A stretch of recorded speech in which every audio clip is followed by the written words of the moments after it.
Moni's Table. I'm your girl Moni. Before we get into this video, y'all already know what to do. Please hit that subscribe button, and also don't forget about the bell.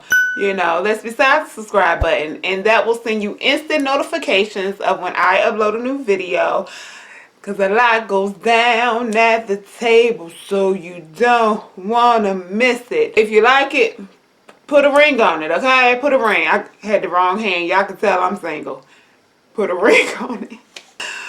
But in today's video, you can tell by the title what I will be discussing on today. When I decided to come out to the public on social media, on YouTube, Facebook, Instagram, when I decided to, you know, put my journey on blast, okay, that I had VSG and just documenting everything and putting it out there to encourage people, it was amazing how many people had either had the surgery, was looking into getting the surgery, was just interested in knowing information concerning the surgery, and there were many who was already in the process of being approved for surgery. When I went on my VSG journey, I didn't tell hardly anybody. I kept majority of everything to myself because I didn't want people to try to talk me out of it. So it was amazing how when I put it out there was so many people that were already in this VSG community, whether through research, through already being a VSG recipient, etc., etc., etc. So sometimes you think you're alone in something, but once you share it, you realize you're not the only one that is going through it or have been through it. So this video is mainly for those who are either in the research process or those who are at the beginning stages where they done research, they done decided, well, this is what I'm gonna look into doing. They done started their classes. This video is mainly for those who are at their beginning stages, but that doesn't mean if you've had VSG that you need to stop watching, okay? Keep watching because I may need your help for this video, okay? So let's get into it. So first of all, let me just put it out there. I'm not a dietitian. I'm not a nutritionist yet. Okay, I'm not a trainer. I'm not a doctor. I'm not any of that. These tips are what work for me, okay? They work for me. Does that mean they're going to work for you? No. Does that mean they're not going to work for you? No. But it is some things that you can try to get yourself prepared for life after VSG. Even for life before VSG. I feel like these tips may help somebody. And if it helps at least one person, then my job is done, okay? My job is done, you know. Case closed. We can go home after that, okay? But yeah, these are just some of the things that I did to help the transition into receiving VSG to be a little more smoother. Journey definitely is not easy. It's a life change. It's not just a diet change. It's not just a physical change. It's not just a mental change. It's an overall life change, okay? And if you don't prepare yourself, what I feel is it will be a shocker, and it can cause many people to give up on the journey because you can gain weight back after having VSG. Contrary to popular belief, you can gain weight back. You can fail your tool. Your tool don't fail you. So I feel that these tips may make it easier so that you can be successful on your VSG weight loss journey, or you know, gastric bypass and even lap band, okay? It's all kind of, even though there is different procedures, you know, it's all, you know, we all in this together. It's all in one, you know, one family. Okay. First thing I did to help the transition be a little smoother where VSG is concerned was cut down on my carbs. Cut down on my carbs was the number one thing that I did. I started this journey at the end of November, the beginning of December, and I got my carbs either to 20 grams and sometimes even less than that. And that helped prepare me for how they wanted me to eat to be successful after VSG. I started off at 352 pounds. The doctor wanted me to lose at least 31 pounds before surgery. So on the day of surgery on February 5th, I weighed in at 318 pounds. So lowering my carbs definitely helped me get to that goal, and then some, of losing the 31 pounds. Another thing I did was made sure I got my water in, okay? Which I'm about to drink some now because I'm thirsty. I've always been a water drinker anyway, but I was very strict with that before surgery, once I actually took the journey to have VSG. After surgery, they want you to get in no less than 48 ounces of water, but at least they really want you to get in the 64 ounces. Currently, I'm up to about a gallon a day, which that's what I was drinking before surgery. Now, right after you have surgery, it's going to be hard to get in that. Ooh, excuse me. Excuse me, y'all. It's going to be hard to get in that gallon because your stomach is, number one, is smaller than what it was, and then right after surgery it's swollen. So once the swelling and everything goes down, it's a little easier to get that in. And after surgery, you literally have to sip. They give you these little medicine cups that is about an ounce, and you literally have to just sip all day. I was so tired of sipping. I just wanted to guzzle. Like it will take me no time to get this in if this was before surgery. So what I did to even prepare myself mentally for that was I started sipping before surgery. I got myself used to the sip all day method. After you have surgery, you cannot eat and drink at the same time. For many, this is difficult because, we're used to, you eat a little bit, you get something to drink. You eat a little bit more, you get something to drink. After surgery, that is a no-no, okay? If you drink before you eat, you have to wait 30 minutes and then you can eat. If you eat before you drink, you have to eat, then you have to wait 30 minutes and then drink. So what I did was I started adopting that into my regimen even before I had surgery, because I already knew this is what I was gonna have to do afterwards. So it made that transition easier. Now this is something that I still have some difficulties with, and that's eating slowly, eating at a slow pace. They tell you each bite of food should take you at least 30 seconds to chew and then swallow. I still have difficulties with that, even though I started practicing that before I had surgery. It's still something that I forget from time to time, but I find that if I'm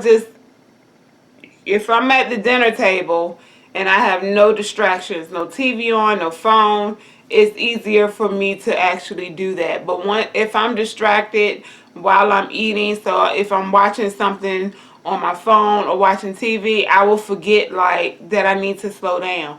But I promise you, once you swallow the food, you quickly remember that you should have slowed down. Betsy be like, girl, what is you doing?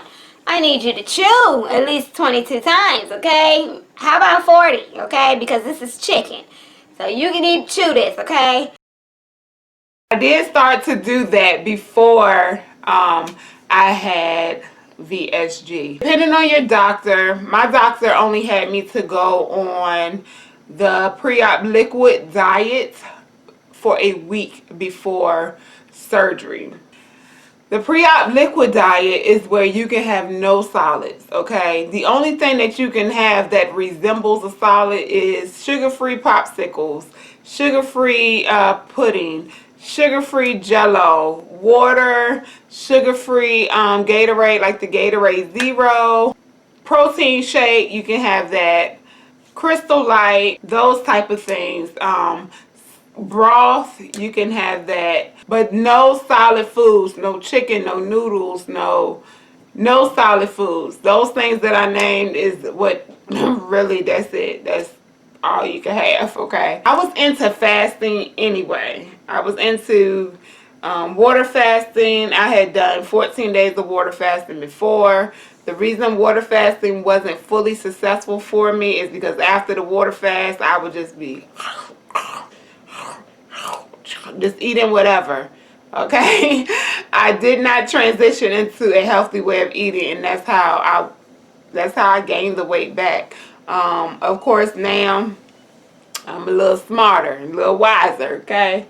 And I have the tool to help me out with that, because I definitely can't eat like that anymore. Throughout my VSG journey before surgery, like every month I would do fasting, and I would do the liquids only. I would do the pre-op liquid diet. Once it came time for me to go on the pre-op liquid diet, it wasn't a shock to me. It wasn't a shock to me mentally. It wasn't a shock to me physically. I see a lot of people in the VSG community, those who are looking into having surgery, or those who are like, you know, a couple of weeks out for surgery. That is one of the things that they are fearful of, is the pre-op diet. And even some of them who are on the pre-op diet, they are just like going through it.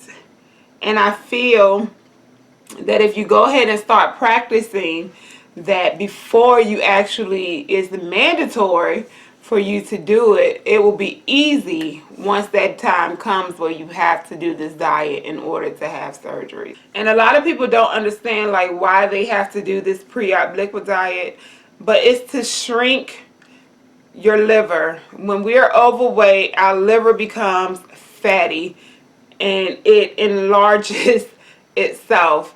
And many people don't realize your liver lays in front of your stomach. Right here, that scar right here is the scar where they put the laparoscopic tool in to hold my liver. If your liver is enlarged and it's fatty and all that, that laparoscopic tool can actually damage your liver. But what they did, they inserted that tool in there to hold my liver up so that they can safely get to my stomach. Because many times you think your stomach is in your lower abdomen, and your stomach is right up under right below your breastbone. That's where your stomach is actually at.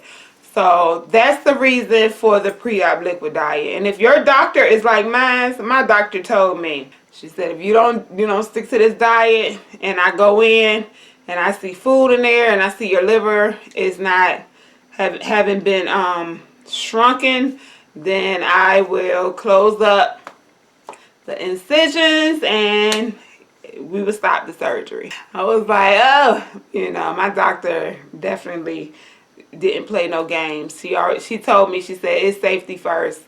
It's safety first. She said, I've never lost a patient who I did surgery on, and that's before, during, and after the surgery. So I don't want you to be the first. So it's always safety first for me. So you do your part, I'll be able to do mine. But if you don't do your part, then I'm going to close the incisions up and send you on your way. So I definitely didn't want that to happen. So I made sure that I stuck to that diet. Copying that diet every month while I was in the nutritional classes and everything really helped. It was easy for me. It wasn't nothing. Like, I wasn't stressed. I wasn't, like, it was nothing. It was a smooth transition. After VSG, you have to take smaller bites. This is something I still struggle with, even though I'm almost 5 months post-op. I still have to take smaller bites, and a lot of times I struggle with that. But I did practice it before, I did practice it before I had actually had the surgery. So I will cut, everything up and kind of separate it. I started eating with baby spoons to help me not put too much on the fork or too much on the spoon. Practice those things now, because those are definitely some things you're going to have to, you're going to have to adapt to after surgery. So Also taking vitamins, which I got to get back on taking vitamins. I started doing that before surgery.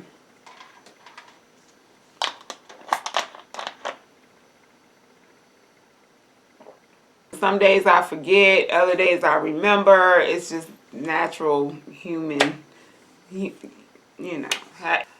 And last but not least, if you are looking, and this really is for anybody on a weight loss journey, whether it's a VSG, gastric bypass, lap band, or just a weight loss journey without the two, take pictures. Take lots of pictures from the beginning.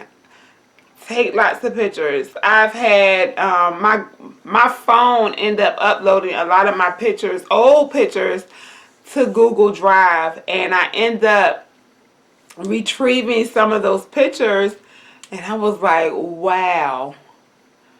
Like, wow. Like, I'm glad I took those pictures because I'm able to see my progress even when I'm not weighing in or when the scale is not moving. I'm able to see my progress. A lot of times we want the scale to move. I'm that type. You know, I want the scale to move, but the scale, what if the scale moves but you still wearing the same size clothes? You know, I'd rather for my body to be shrinking than the scale moving. So take pictures, take pictures, take pictures, take pictures. I cannot stress this enough. Take pictures, take pictures. Okay, so that is it for this video. Hopefully these tips and things help you to make your journey after VSG a little more smoother. Those of you who have already had VSG, let me know in the comment section down below so that others can see some tips that you may have to help someone who's on this journey and who's waiting to be approved for surgery, or who's about to go into surgery, or who's in the beginning stages of taking the classes and everything. Leave some tips for them to help their transition to be a little smoother. Or even if it's some things that you didn't do but you wish you had done, post that in the comment section. And also feel free to share this video. Feel free to like, or you can dislike. With YouTube algorithm, it all works, okay? I don't care, okay?